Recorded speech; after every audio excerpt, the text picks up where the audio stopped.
Hello, my more brothers. Back again, and I know I haven't done a ramble in a long time. A lot of people hate my rambles, and then there's some that love them, that look forward to them. I don't know which one this is going to be, a love or hate ramble, but it's just something that was on my mind. This is going to be a ramble on Me Too. I've been asked to weigh in on it, and I've looked at it. I've heard it. I've heard the stories from white women, Hispanic women, Asian women, Black women especially. And initially, in some sense, I think it's a good thing. Some sense, I think it's a bad thing. Ultimately, I hope it will be a good thing for reasons that I'll get into later. But I had to sit on this one and thunk upon this one because there's something deeper to this, even though this is feminism at its finest. Me of the story of Sir Gawain and Lady Ragnall. It's an esoteric story that women and feminists have passed down for centuries that strikes to the heart of women and feminists, especially in this day and age. But I'm going to briefly give you the story, and then I'm going to apply it to feminism and Me Too. See if I can tie all this stuff together. I'm not sure I can. That's how come this is a ramble and not a presentation, because these are just my thoughts off the dome from the heart. The story goes is that King Arthur was riding on the road into the forest of Inglewood. Happens by chance I live right next to Inglewood, the city in Los Angeles, but that's another story. But he was riding through the forest of Inglewood, and he was confronted by this massive knight in black armor. And they fought and they fought and fought, and he was going to defeat King Arthur and behead him. But he proposed a challenge to Arthur. If you can answer my question and come back within a fortnight, which I think is 2 weeks, within a fortnight with the answer, on your honor, I will spare you your life if you give me your word. So to save his life, Arthur gave him his word. Arthur got on his horse and he rode back to the city, and he sent his knights and he sent his aides out to find the answer to the riddle, which is, what do women really desire? And they came back with all these answers: wealth, beauty, a great lover, children, silver crown, fine clothing, all these things that women want. But Arthur looked at these and thought that the Black Knight, these are too obvious, and this couldn't be it. So Arthur got on his horse and he actually rode through the town asking women questions from high and low. He searched high and low himself. He searched from the palace all the way down to the dregs in the street. And Arthur was walking, riding through one of the streets in the lowest part of town. And he chanced upon this old hag. I mean, old, ugly, she smelled and her teeth were rotting. And, she was the ugliest hag he had ever seen in his entire life. And she was so loathsome that even though he was desperate, he didn't want to stop and he didn't want to ask her. But he glanced upon her and she beckoned with a crooked finger. So, Arthur, hey, I'm going to lose my head. Nothing from, like they said, nothing from nothing leaves nothing. So basically, Arthur comes over to her. He rides over to where she is. And she says, my lord, I have the answer that you seek. And Arthur looks at her and, he says, what could this old hag know that other people don't know? She's in rags. If she was wise, she wouldn't be in the position that she's in. But he's desperate. So he rides over closer and he listens because she can barely talk. She's hoarse. And she says, I have heard you've been through the city high and low seeking this answer. What do women really desire? And he says, yes, I have. And she says, and she named all the things that the obvious answers that he had already gotten. And she says, but she says there's wrong, but I have the answer that you seek, but I will only whisper it in your ear. And only if you will promise me my heart's desire. So Arthur has to get off his horse, go into the muck where she sits, and the flies and the smell are just horrid, but he's desperate. So he gets down on his knees, and this double oak crone whispers in his ear the answer. And right away, the light goes on in his head, and he says, of course. Of course. He said, how come I didn't see that in the first place? And he asks, what is your heart's desire? And she says, go back to the forest, confront the Black Knight. If my answer is true, come back and grant me my heart's desire. So the fortnight is over. Arthur puts on his armor, takes Excalibur, and rides into the forest. And just as promised, the Black Knight is sitting there on his black horse at the crossroads, waiting to take Arthur's head. He congratulates him for being an honorable man and not being a coward. And he gets off his horse, confronts Arthur, and says, now I should take your head and take your kingdom too. Arthur says, I have your answer. So the knight takes off his helmet and said, okay, give me your answer. He said, Arthur says, I have many answers. And Arthur goes through the list. Beauty, no. Black Knight says no. Wealth, Black Knight says no. Many children, the Black Knight says no. A long life, the Black Knight says no. A fine lover, Black Knight says no. And on and on and on. Black Knight says no. So the Black Knight puts on his helmet and says, well, you have failed in your mission. You have not given me your answer. And the Black Knight raises his sword. And Arthur says, wait, before you take my head, I have one more answer.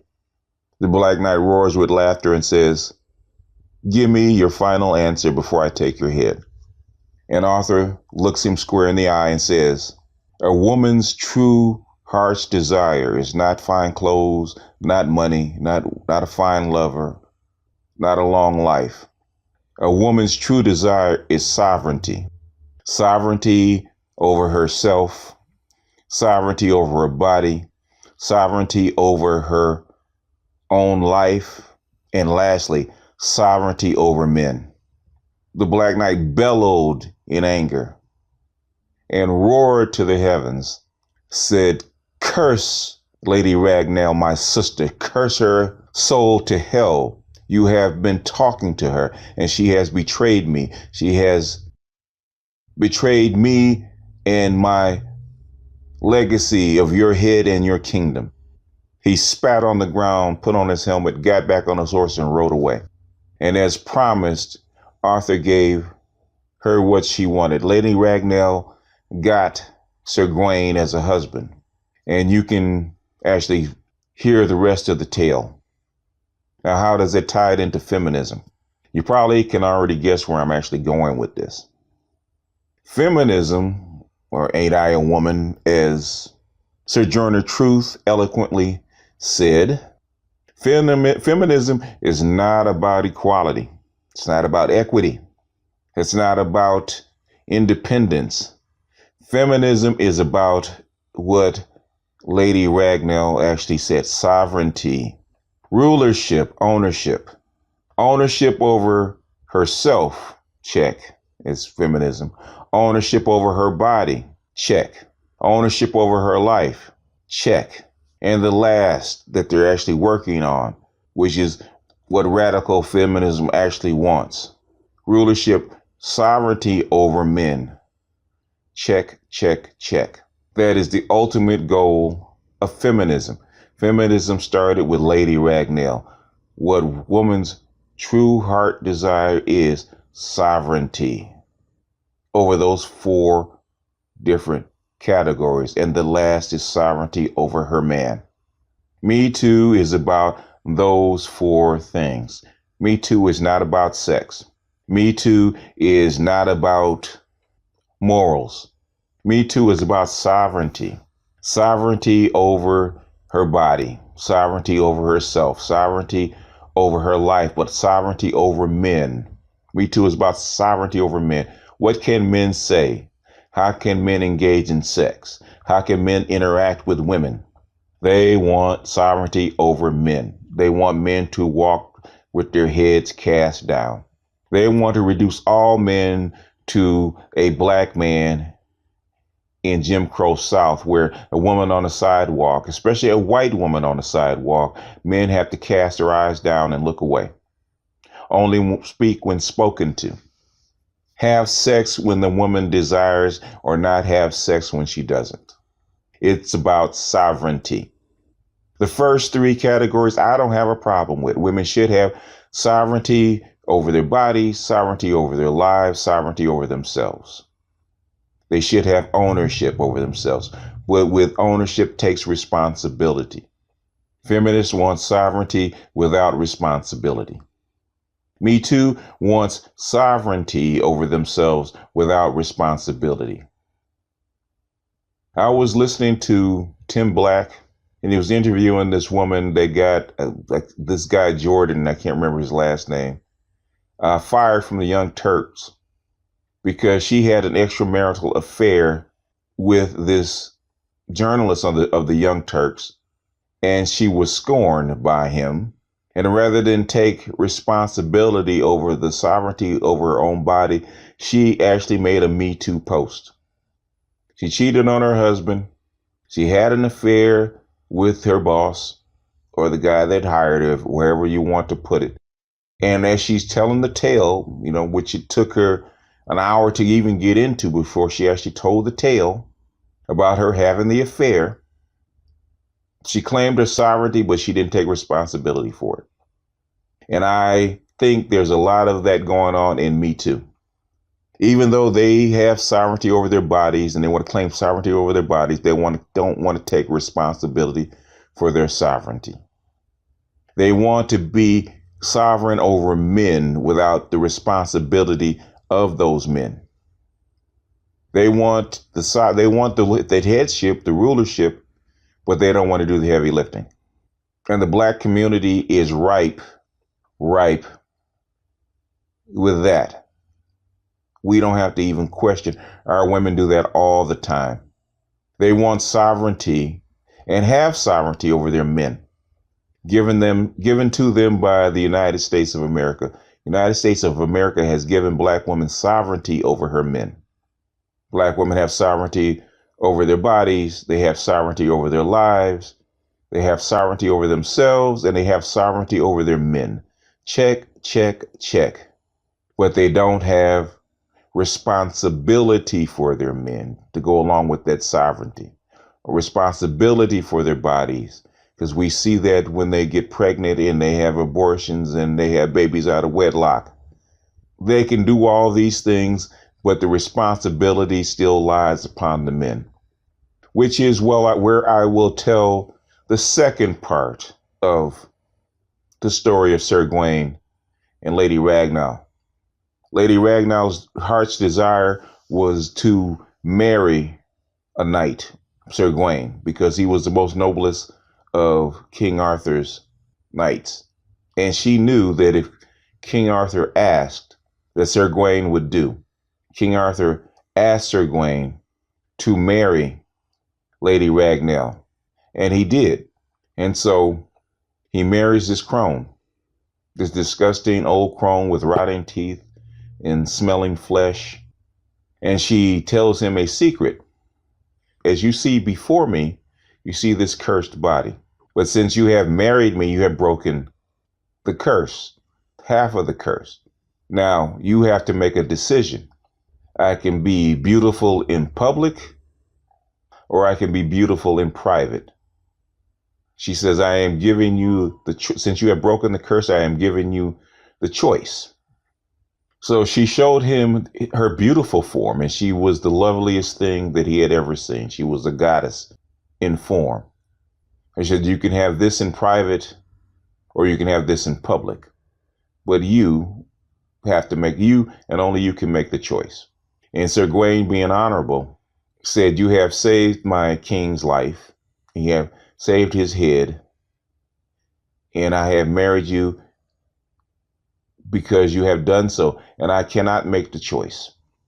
I am willing to live with it, whatever choice you make. So you choose whether you want to be beautiful in public or private. I give you the choice. I give you ownership of yourself.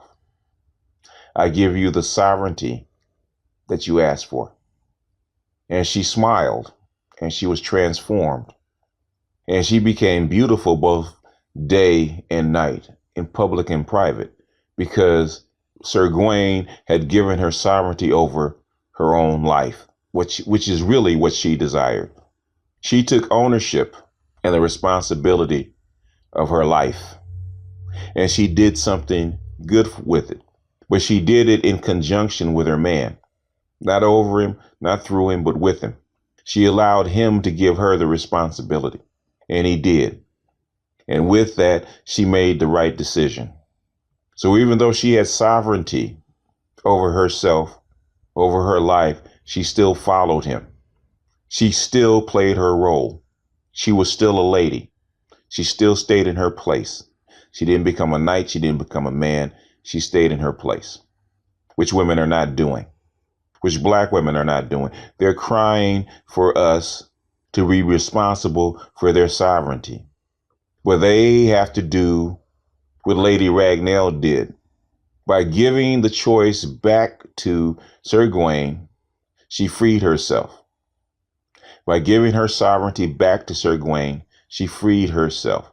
By giving their sovereignty back to the Black man, back to his responsibility, his heir, Black women can free themselves, but they don't see it. Feminists are starting to see it now.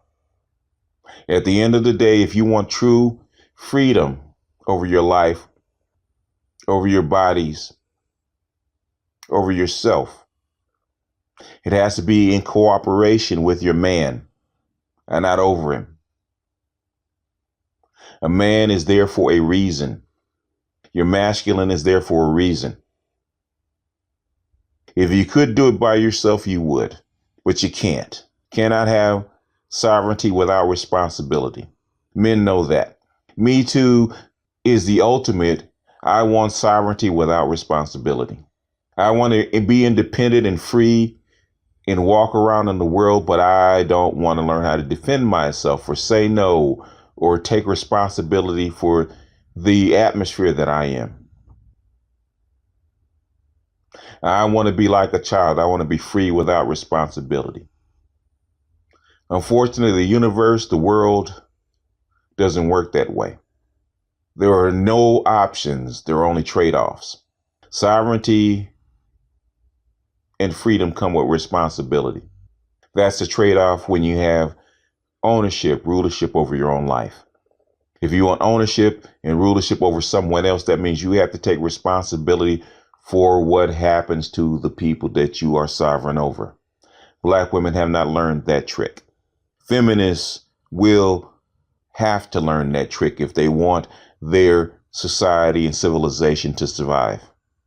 But that is an esoteric insight that the light bulb went in my head. I don't know. That one might go on Patreon. You might have to pay for that one, but we'll see. With that, that's the end of my ramble. Just my thoughts, loosely connected. Hopefully I tied up the loose ends. I don't know if I did, but I'm sure you guys will tell me in the comments whether I did or not. Anyway, I've rambled on long enough. This is BGS out, and I'll see you on the next one.